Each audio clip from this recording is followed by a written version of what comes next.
यहां धर्म का तात्पर्य धार्मिक मान्यताओं से नहीं है, बल्कि हमारे कर्तव्य से है। जैसे ही हम किसी पर कोई प्रश्न करते हैं, सामने वाला तपाक से बोल उठता है, पहले अपना धर्म निभाओ, उसके बाद किसी पर सवाल उठाना। वो कहना चाहता है कि अपना काम ठीक से करो, फिर दूसरों पर कार्य ना करने का आरोप लगाओ।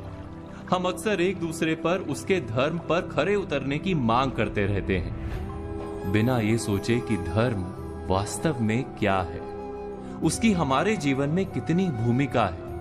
एक व्यक्ति का समाज में क्या धर्म होता है, एक पति या पत्नी का एक दूसरे के प्रति क्या धर्म होता है, या धर्म के कितने स्वरूप हो सकते हैं।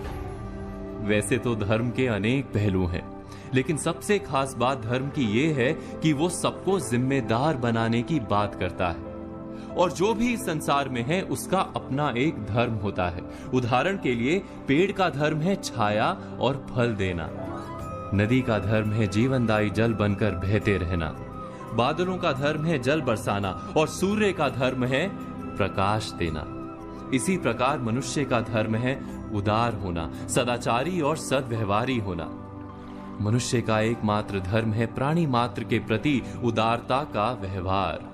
इसीलिए भारत में कर्म से अधिक महत्व सदाचार को दिया गया है। सद्व्यवहार ही धर्म है, क्योंकि इस सद्व्यवहार में कर्म, धर्म, नीति, ज्ञान सब शामिल है।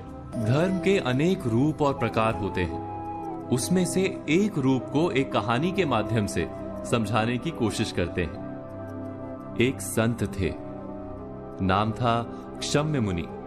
सहायता और सहनशीलता को उन्होंने अपना धर्म बना रखा था। एक दिन वो नदी से नहाकर निकले तो एक बिच्छू को पानी में बहते पाया। उनके मन में आया कि इस बिच्छू की सहायता करनी चाहिए। उन्होंने बिच्छू को पकड़कर बहती जलधारा से बाहर निकालने के लिए हाथ लगाया ही था कि बिच्छू ने अपने स्वभाव और अपने धर्म के अनुसार डंक मारा। मुनि की पकड़ ढीली पड़ गई, बिच्छू फिर से पानी में बहने लगा। मुनि ने फिर प्रयत्न किया, बिच्छू ने फिर डंक मारा। ऐसा कई बार हुआ। बिच्छू डंक मारता रहा, मुनि उसे उबारने का प्रयत्न धैर्य के साथ करते रहे। अंत में वे सफल हुए।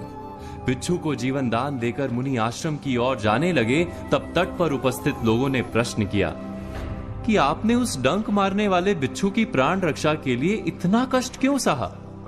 मरने देना था उसे।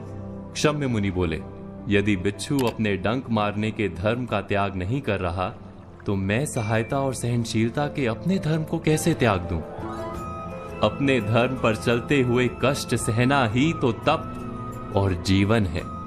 व्यास मुनि ने कहा है, संक्षेपात कथ्यते धर्मो जना किम विस्तरेण वा परोपकारा पुण्याय पापाय परपीड़नम। अर्थात, हे मनुष्यों, संक्षेप में हम तुम्हें धर्म का मर्म बताते हैं। परोपकार करना ही पुण्य कर्म है, धर्म है, और परपीड़ा ही पाप अर्थात अधर्म है।